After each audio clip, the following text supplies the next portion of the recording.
Mr. Fargo set up an outdoor studio in the side yard. He spread his canvas on the grass like a rug.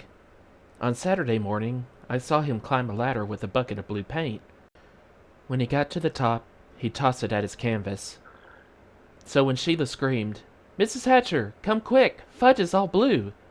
I figured he'd gotten into Mr. Fargo's paint. Grandma and Mom came running from one direction, me and Jimmy from another. Fudge was sprawled out on the ground near his garden. His face was streaked with blue, his shirt was stained blue, his hands were blue, he had blue in his hair. Even his tongue, which hung halfway out of his mouth, was blue. "Mr. Fargo's going to go nuts," I told Mom. "None of us are supposed to go anywhere near his art supplies." "I don't think it's paint," Mom said, spying an empty fruit basket on the ground. She picked it up and waved it at Fudge. "Did you eat up all the blueberries?" Fudge moaned. "You ate our blueberries," I said. "Jimmy and I were on our knees more than 2 hours picking them, and Grandma was going to bake us a pie." "I didn't eat them all," Fudge said in a very small voice. "Turtle ate some." "You fed Turtle blueberries?" I asked. "He liked them." "Turtle is a dog," I said. At the sound of his name, Turtle appeared from behind the bushes. He plopped down next to me. "Let me see your tongue," I said, opening his mouth. Blue. His tongue and teeth were all blue. Fudge clutched his stomach and moaned again. "Boy, are you going to be sick," Jimmy told him. "I already am," Fudge cried. "My tummy hurts so bad." "I'm not surprised," Mom said. "I know exactly what he needs," Grandma said, heading for the house. She came back with that peppermint medicine we get every time we have an upset stomach. "Down the hatch," she sang, feeding him 1 teaspoonful. "How about some for Turtle?" I asked. "Why not?" Grandma said. "What's good for the goose is good for the gander." I held Turtle's mouth open and Grandma poured in a spoonful. "Blue gas," Jimmy whispered. "He's going to make blue, steamy, gurgling gas." "I don't want blue gas," Fudge cried. "What are you talking about?" Mom said. "There's no such thing as blue gas." "There is if you eat enough blueberries," I told her. "Peter," Mom said, "let's not make this worse than it already is." Dad missed the blueberry adventure. He'd gone to the town dock right after breakfast to see about renting a sailboat. By the time he got back, Mom had carried Fudge to the porch, where he lay on the old wicker couch. Everyone gathered around the blueberry boy. Everyone had a suggestion for him. "Lie on your tummy, Fudge," Mrs. Tubman said. "That's what I do when mine hurts." "A hot water bottle," Mr. Tubman said. "That'll fix it." "Make beautiful pictures in your mind," Buzzy Sr. suggested. "Just throw it all up," Mr. Fargo said. Sheila was about to say, "Ew, disgusting," when Dad ran up the porch steps. "I've rented a nice little 19-footer, he announced. You could tell he was really excited. "We can take a picnic lunch." He stopped when he saw Fudge. "What's wrong with Fudgy?" he asked Mom. "Why is he all blue?" "It's a long story," Mom said. "I'll tell you about it later." Dad paused for a minute and shook his head. Then he said, "I've got the boat from noon to 4, and I can take up to 6 passengers. I know Peter wants to come. How about the rest of you?" "I've never been sailing," Jimmy said. "No problem," Sheila told him. "I'm an expert. I'll explain everything to you." Somebody should tell the Guinness Book of World Records about her, I thought, since she's the world's leading expert on everything. "Count me in," Grandma said. "Count me out," Buzzy Sr. said. "Buzzy," Grandma said, "you don't like sailing?" "About as much as a fish likes being out of water." Mr. Fargo said, "Thanks, but no thanks."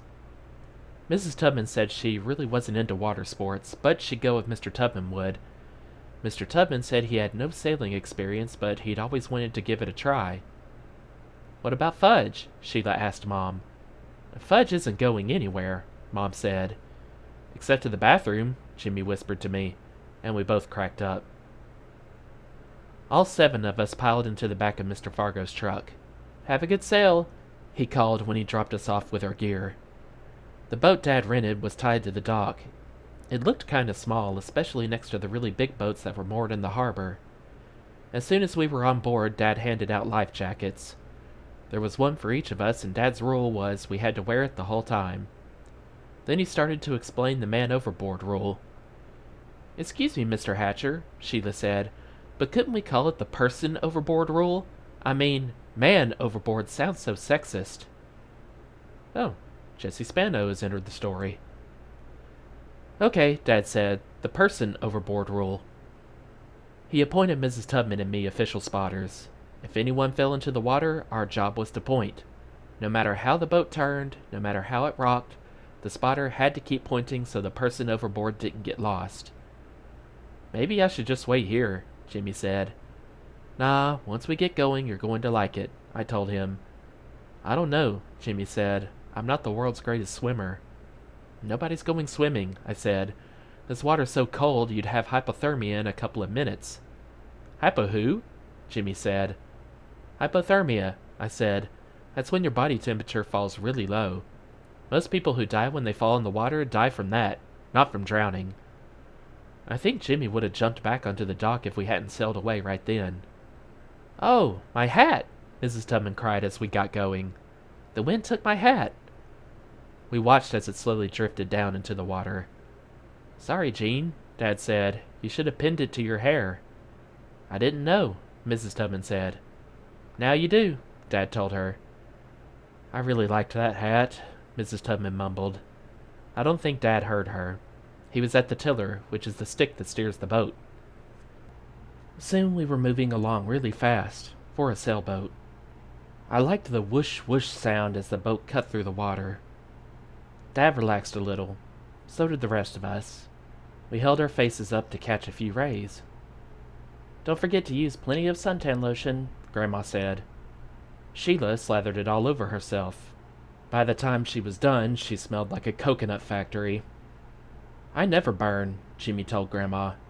"Me neither," I said. "Aren't you lucky?" Grandma said. We sailed along that way for an hour before Dad called, "Anybody ready for lunch?" "Yes," we all answered at once. We dropped anchor near a small island. I handed out our lunch bags. Jimmy had brought his favorite, sardines and onions on rye. The rest of us had cold chicken left over from last night's dinner. "Am I hungry?" Jimmy said, gobbling up one sardine and onion sandwich and starting on the next. "Me too," Sheila said. "I've never been so hungry in my entire life." "It's the salt air," Grandma said. "It does wonders for your appetite." The three of us polished off a bag of chips, a box of cookies, and all the juice. Then we hit the fruit. "Don't stuff yourselves," Grandma told us. "It's better to eat lightly when you're sailing." "But we're anchored now," Jimmy said, helping himself to a second peach. Grandma raised her eyebrows. After lunch, we relaxed for a while. Dad took a snooze. Grandma and Mrs. Tubman had a heavy discussion about the problems of the city.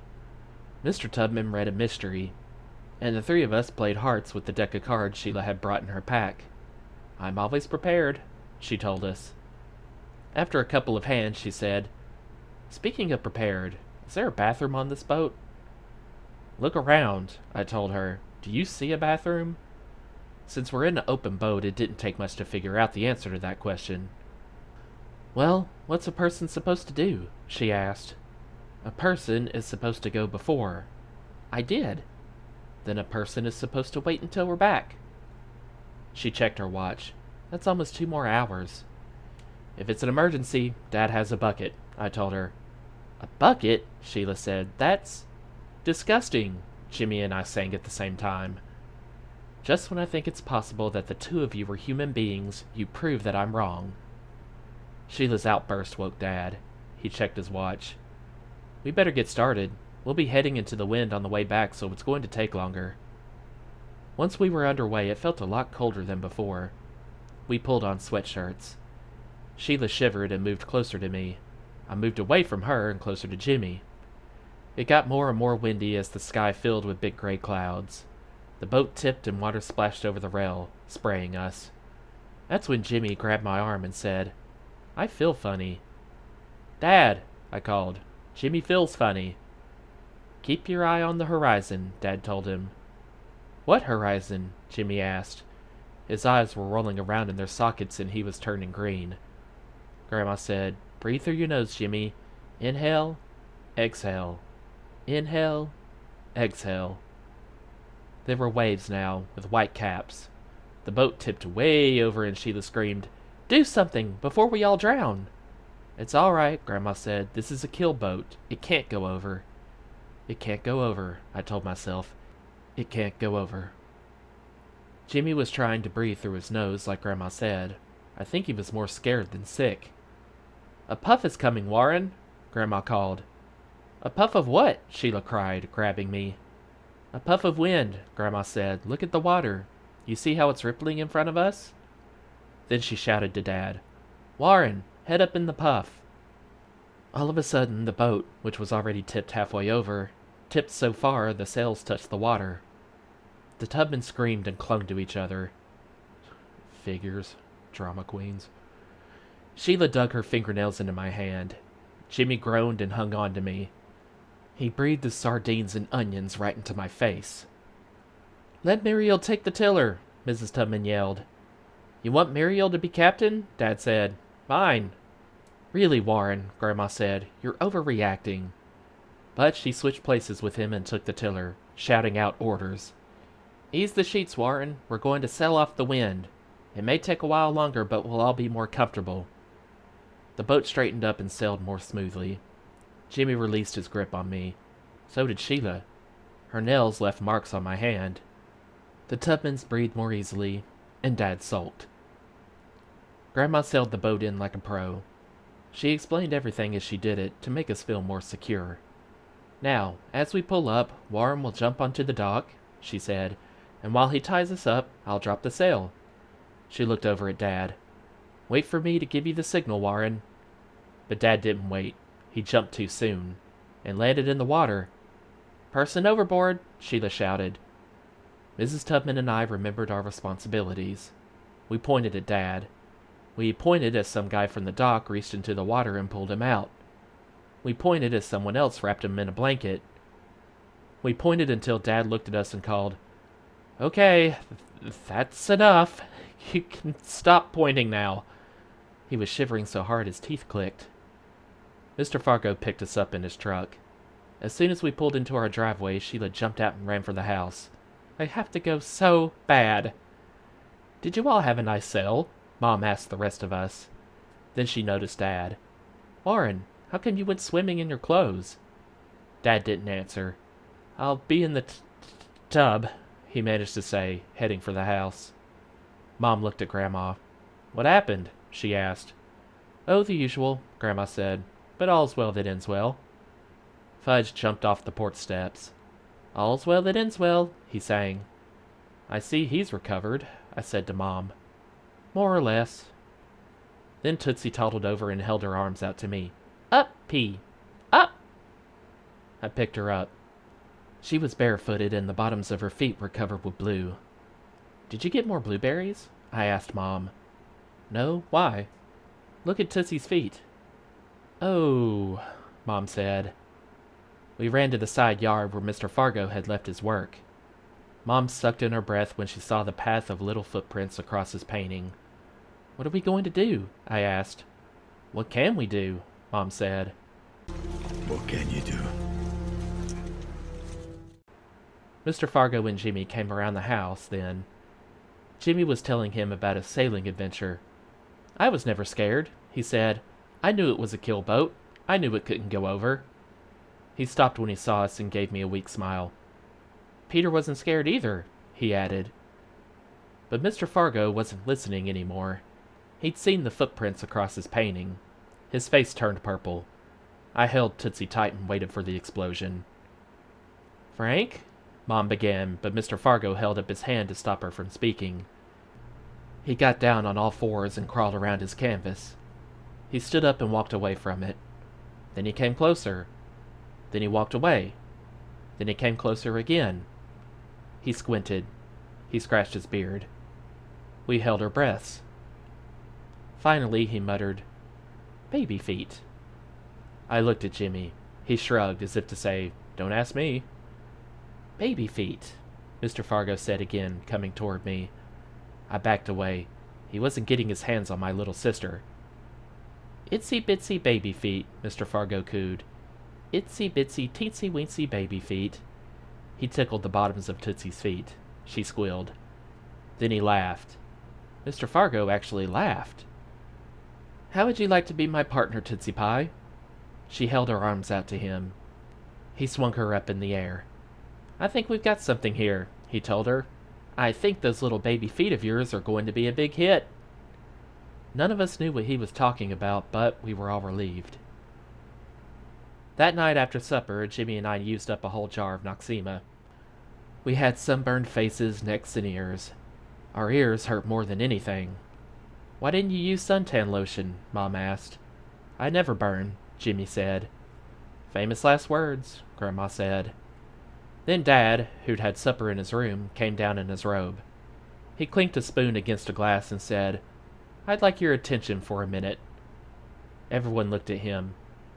"I behaved very badly this afternoon," he said, "and I want to apologize to everyone on the boat, but especially to Muriel, who saved the day." "Apology accepted," Grandma said. I was proud of Dad for admitting that he'd acted like a sore loser. So when he looked over at me, I gave him the high sign and he smiled. The high five sign, or... Then Mr. Fargo clinked a spoon against his glass. He stood up and said, "I want to thank Tootsie for walking across my canvas and giving me the idea for a series of paintings called Baby Feet." "Hear, hear," Buzzy Sr. said, raising his coffee cup. "Let's have a toast to Baby Feet and to Muriel, who always saves the day." He gave Grandma a big kiss. Grandma blushed. "Buzzy," she said, "not in front of the children." Somehow I don't think Grandma was talking about us when she said children. I think she meant Mom and Dad and Mr. and Mrs. Tubman, because they were the only ones who looked surprised by that kiss.